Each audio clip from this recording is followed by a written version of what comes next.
China, and it looks like their city is floating in the clouds. Of course, we can't verify if the video is real or not. They're fascinating people with all this dumb alien talk. It is absolutely 100% ridiculous when mankind does enough damage for itself. Listen to me close. Mankind does not have the power to destroy the earth, okay? But they can certainly destroy each other.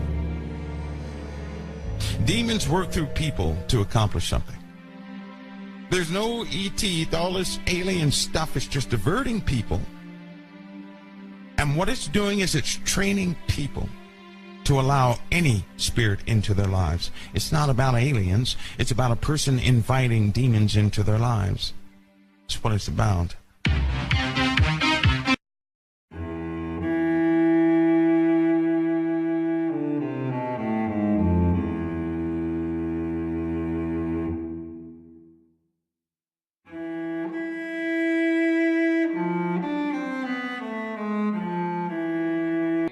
This world will turn upside down in two ways: psychologically and physically, because the rotation of the earth is going back to what it would be. They know the rotation of the earth has changed every time the cycle comes.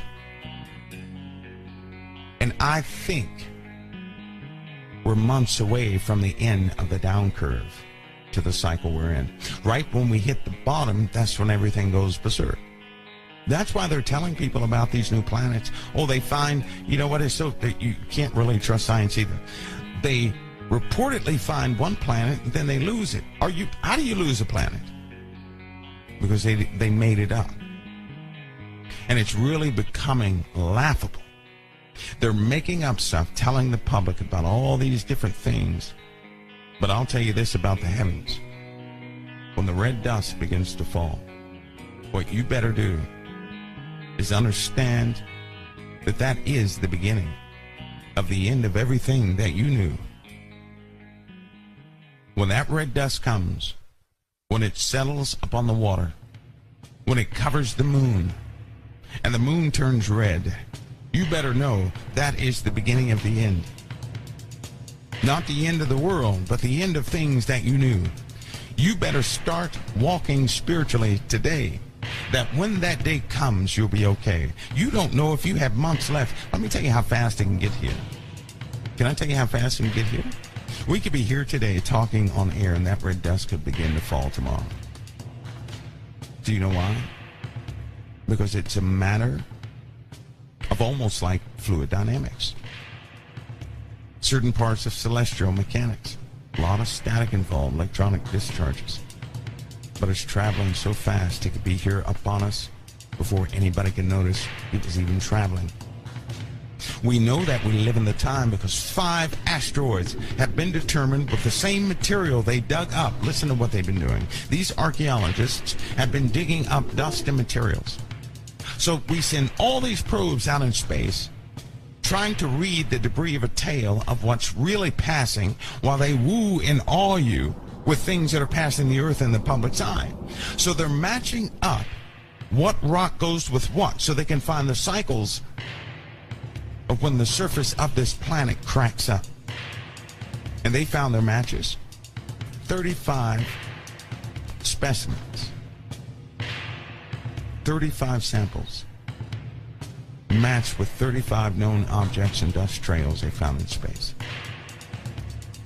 They can, through the real type of time measurements, not carbon dating, that is absolutely ridiculous. They can now find out when it's coming back. Let me give you an example. Apophis goes by us, listen to this, Apophis goes by us in 2029, correct? Why does it come back 7 years later? It's not coming around until 2029. That's more than 7 years. But when it passes us, it's coming back 7 years later. Do you guys understand me? They quit talking about Apophis because it probably will hit us in 2036. I would go so far as to say it will hit us. It will hit us. All right? But it's coming back 7 years later. So what does that tell you? All this stuff on the internet that you read about the orbits of comets and things of that nature. And they tell you, well, it comes back every 3,500 years. That's hogwash. Why does Apophis go by in 2029 and then 7 years later it comes back?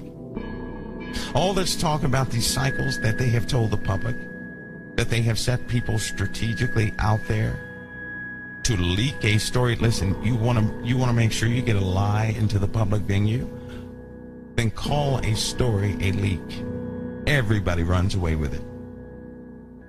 Or say somebody died to get this information out. See, what I'm telling you is that you can hardly trust what's out there. But you can see, you'll be able to see that red dust. You're going to be able to see it. You'll understand what a meteor storm is. All right? You're going to see things hitting the earth. And when the great hail begins to form, you'll know that the forces that have held so many things together for so long are out of whack, because physics will break down. You guys are going to experience strange problems, electronic phenomena you've never experienced before. I'm giving you signs that you can see for yourselves for what's happening. Listen, any demonic entity affects electronics. It's pure and simple. With electronic phenomena, you know you have a demon present or spiritual energy is high. You'll notice that too, weird things happening. But in the skies, you're going to notice a hue. You're also going to be aware that something has happened to the plant life. The plant life is not going to be like it used to be. Many trees are going to die. Listen to me. Many trees will die, and not from insects. They're going to die. Plant life is going to begin to die. All right? You're going to be able to see this with your own eye. No, they're not going to discuss this because it sounds stupid, just to be honest with you. I'm showing you things you're going to see with your own eye. That will be your proof. If you have to see something, that will be your proof. Even now as we speak, forces are exponentially increasing upon the face of the earth. Not gradually, exponentially. Do you know what that means? Magma is on the move under the crust of the earth like you wouldn't believe. It's only a matter of time, of days, until a big poofy explosion. I mean a big magma explosion. The oceans in the South Atlantic and South Pacific, life is going to die there. Get ready for more lobster floating up to the surface, fully cooked. I bet you could reach down there and just eat it yourself, crack it open and eat it, right? It's funny, don't let them beguile you either.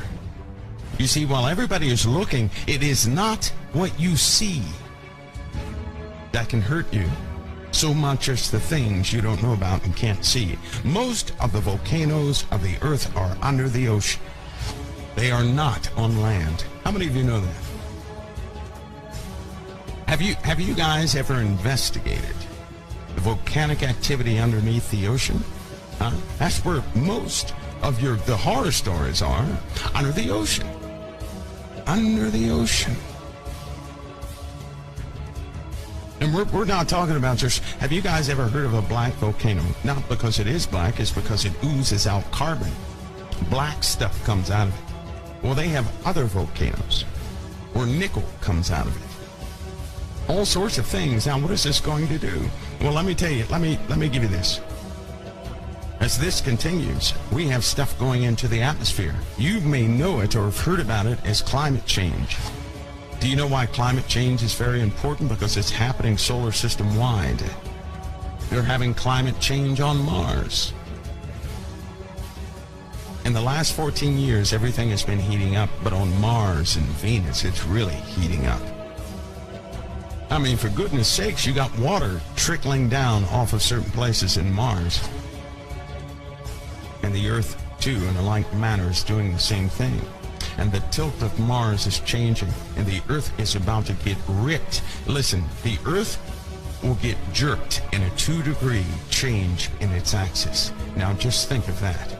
Think of a 2-degree change in the axis of Earth in less than 1 minute. You know what happened with that? It's called a double wobble. It wobbles already, but there will be a wobble within a wobble. And the internal wobble is going to be rough and continuous, and it's not going to stop. People are going to be sick for days on end. It's going to feel like you're seasick on the surface of the Earth. You know that happens, it's happening right now to Jupiter, on double wobble. It came from the outside coming in. That's why they were in a rush to go take pictures of Pluto. Not because, ooh, let's see what's on there. They didn't want to know that. They can see Pluto and the forces acting upon Pluto from all the way here on Earth. But that's not what they're looking for. They were not looking for the beautiful colors on Pluto. They wanted to see if there were, they have different sensors on what passed Pluto. All right? They showed you the pictures. They're not concerned about the pictures. They showed everybody else. They want the magnetic data that came back from the probe. That's what they want. They're not concerned about the pictures on Mars either. They really don't care what's on the surface of Mars. They want to know what happens to it because it is our warning that we're next. You see, when something happens to Mars, we have about 96 hours before we endure the same thing. So why wouldn't you invest money and put probes all over Mars? That's our early warning system. Then you have other probes that are closer to the sun, right? You have to have those there because the sun has a bad habit of shooting out these magnetic vortices that nobody ever talks about. Huge magnetic, we're not talking about a flare or anything else. We're talking about a magnetic vortice, which can actually affect our magneto. If one is pointed in our direction, you will not see it. But guess what happens? The sun will turn red just by the photons being dragged in different directions. Light will appear to have changed from the sun. And then it's going to grow a tail. I wonder what the explanation is going to be with that. When the sun grows a tail. When its sister, I guess you'd call it. When those forces begin to act and all the sun's particles begin to drift out to a certain location. I wonder what they're going to say. It's going to look like a teardrop. What would you do if you saw the sun as a teardrop? Of course, you'd have to have some magnificent shades because it's going to be extremely bright, and then all of a sudden, poof, it'll put out a greater amount of heat, but not the photons. The photons will be redirected to something else. I wonder what people will do, and it will have no light till the second object passes. It will have zero light. You see, when you live in a binary system, when the cold star, I'm just saying cold, when the cold star gets near the one with all the energy, it begins to feed off of the one with the energy. How many of you knew that? Nobody out there studies cosmology? So it takes all the active components, the photons, all the light and heavy particles, the fuel and everything else, and it sucks it into itself. It kind of refuels, right? What is that called? That means the sun is going to go black. It'll go black, but it's going to be twice as hot. They lied to people about an ice age. Let me tell you about this ice age garbage that they put out. In the North Atlantic Ocean, right? You've heard of the Gulf Stream. People said, well, the Gulf Stream has stopped. And some people say, well, the Gulf Stream is still going. I know for a fact the Gulf Stream has not stopped. I know that for a fact.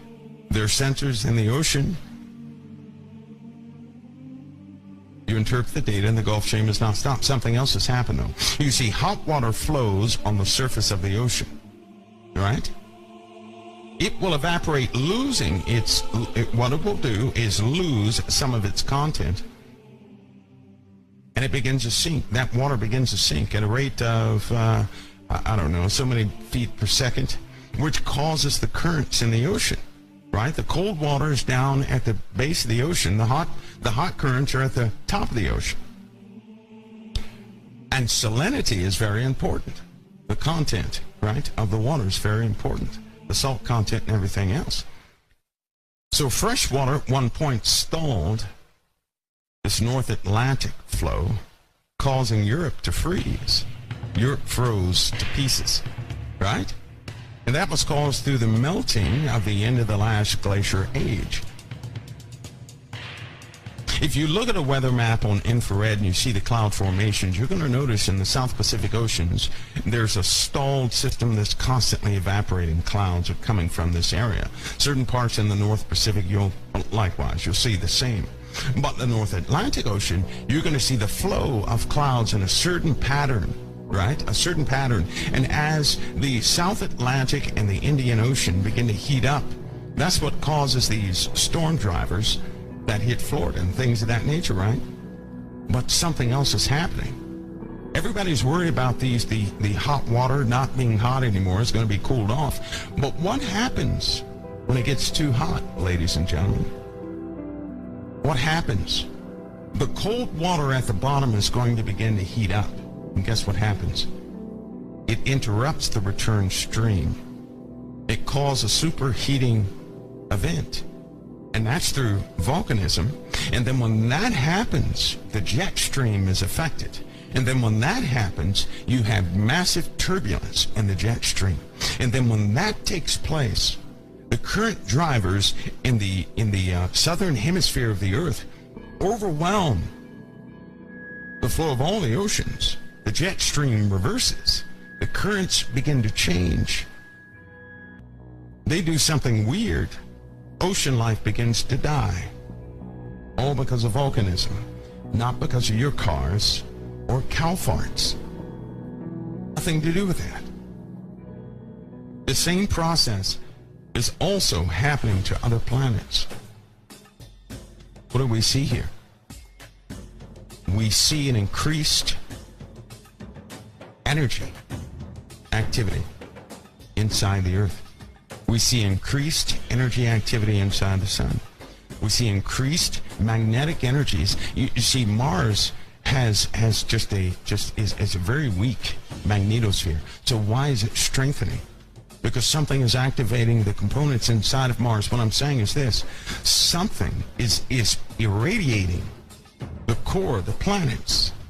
Radiation is pouring into the Earth right now. It's pouring into the Earth. Radiation is pouring in to Mars, to the core of the planet. Radiation is certainly pouring into Venus. Where is it coming from? Where's this radiation coming from? From something approaching. We're dealing with greater and greater amounts of radiation. Greater and greater amounts of radiation. Radiation is energy. You know what? If you have a pot that's not boiling in a pressure cooker, you have no problems if the seal is not right. Right? You turn your eye up just a little bit more. What that is you're introducing more and more radiation in the way of heat to that water, causing it to boil. Now, when it won't boil under massive amounts of pressure, it becomes superheated. Then if you allow oxygen to come in there, then poof, right? Something's going to go wrong.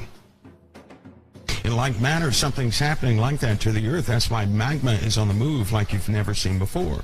Some of the conduits that would stretch 200 kilometers, right, down to the source of where magma is normally generated, things of that nature, they too were on a cycle, kind of like the ocean currents. They too have a current, a cooling and a heating type current, cold and hot, right? Of course, you can't call magma cold. You can call it hot. But you had these cooler regions that was solidified back in the rock. What's happening is it's not cooling. It's heating up. So the rock is disappearing. That's the only thing holding Yellowstone from going kapow. Right? It's the only thing holding Yellowstone back from doing that is that the rock is solidifying. But we have a problem. It's too much energy. Too much heat. The heat factor is going up inside the Earth by external forces, which means nobody can do anything about it. It's coming from out there. And what's happening is that our magnetosphere allows photons to enter to the surface of the Earth harmlessly. You know, that infrared energy is why you feel the heat of the sun. But it blocks ultraviolet, so does our atmosphere and everything else. But what's happening is through atmospheric compression and changes in our magnetosphere, charged particles are coming in. to the surface of the earth, and they go right through the surface into the core, where they're already, they're just activating the core of the earth. I mean, making it hyper, like somebody needs to get the core of the earth some Ritalin to, slow down. But this is a process this earth has undergone. They won't tell you this. This has happened before. More and more cosmic rays are coming in and heating up the earth from the inside out. That's going to cause volcanism. It's going to cause a type of swelling. Right? They tell you that we have sinkholes because the water is gone and people dug out too much salt. Well, the water is leaving. What happens when magma is flowing under a big circle of water in the earth? Does not the water begin to evaporate? It can go through a chemical change also. The components in the water can go through a chemical change, and now you have superheated liquid. That happens deep down in the earth. You can scarcely call it water. You can call it superheated liquid. And if it's ever exposed to oxygen, because most of the oxygen is burned off, so how can you call it water, H2O? I mean, some really weird things that have been happening underneath the crust of the earth. No one needs to talk about it because you can't go and investigate it. But it's going to become obvious to the point where our oceans, because has anybody ever heard that the oceans will boil? Have you ever heard that? The oceans will boil. What could cause the oceans to boil? What could do that? I'll tell you what can do that. A change in the atmosphere. If something happens to our atmosphere, in less than 2 minutes, the ocean water will begin to boil. If it happens slowly, nobody's going to live on the coasts. No one.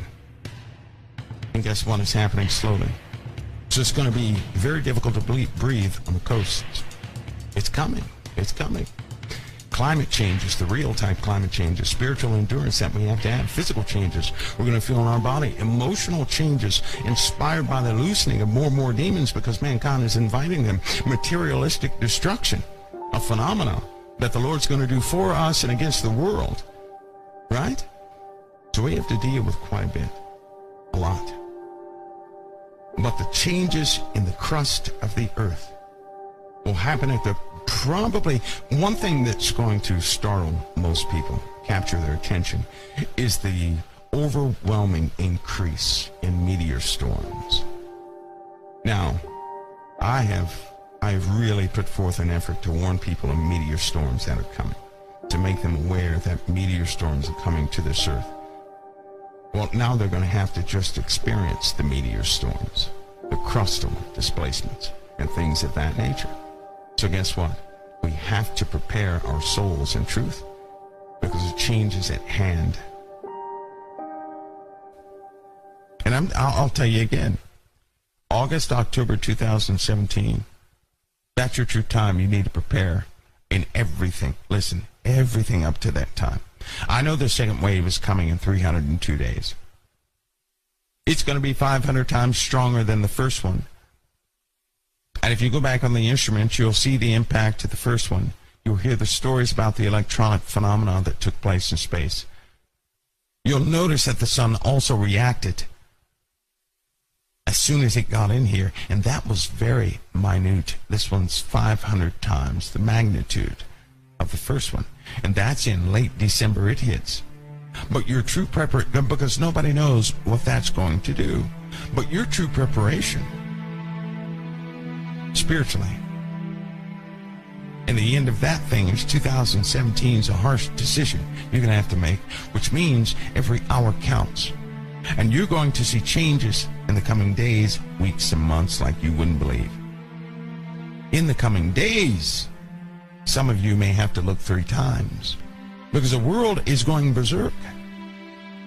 Wouldn't it be sad? Is this a sad thought or what? Imagine yourselves in your house. The Lord comes to you and he says, child, stay in the kingdom because this house is going to need you. So the first 6 weeks you're in the kingdom, you're doing everything.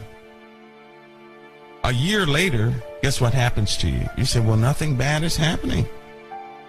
Then you start slipping up, doing things in the world. And when you do that, sure enough, calamity comes to your home. The whole house is torn apart. And then you say, well, Lord, you didn't warn me. And he'll say, yes, I did. This is how it's going to be with a lot of Christians in the United States of America and abroad all around this world when they start giving up left and right. They're going to say the same thing. Well, nothing's happening. I can relax. Why do you think everybody wants a date? They want a date so they can go back to sleep. Anybody who looks for a date is going to push the button on the alarm clock and go back to sleep. They're going to go back to sleep. Every hour is precious. And when it becomes, listen, I'm trying to stress to you, when it becomes real. When it becomes real, it's too late. Do you understand that? When it becomes physically real, it's too late. There's no more prep time. Now you're in the middle of it. You can only prepare for things before it happens. Once it begins to take effect, you cannot prepare. You have to utilize what you have. Can you not see the mercy and the grace upon our lives? All this time people complain, well, nothing has happened yet. You better thank God nothing has happened yet in your life. But that's not for everybody. Brutal killings, rapes, murders, just you name it, every second of every day. Tens of thousands go missing every single month. No trace of them whatsoever. And you're telling me nothing has happened yet, and you're looking for a date so you can spend time at a bar a little bit longer? You're looking for a date so that you can strategically set up a time when you're going to conform to the word of the Lord? And you refuse to do it today? That's why you look for a date? To that person he will say, depart from me, you worker of iniquity, I never knew you. Anyone who seeks a sign is truly a wicked generation. It's a wicked generation because they don't want to stay prepared. They want a warning so they can get rid of all their trash and then sit up straight like they acted good all along. Like a bad student always wants to know when the teacher's coming back. But the good student is preoccupied with their work. The bad student is peeking all the time. Is the teacher coming? You only peek for the teacher when you're doing something wrong. You only peeked for your parents when you were doing something wrong. Because when you're doing something right, you're in a different mindset. The people who look for a sign are doing something wrong. Jesus said that, not me. He said it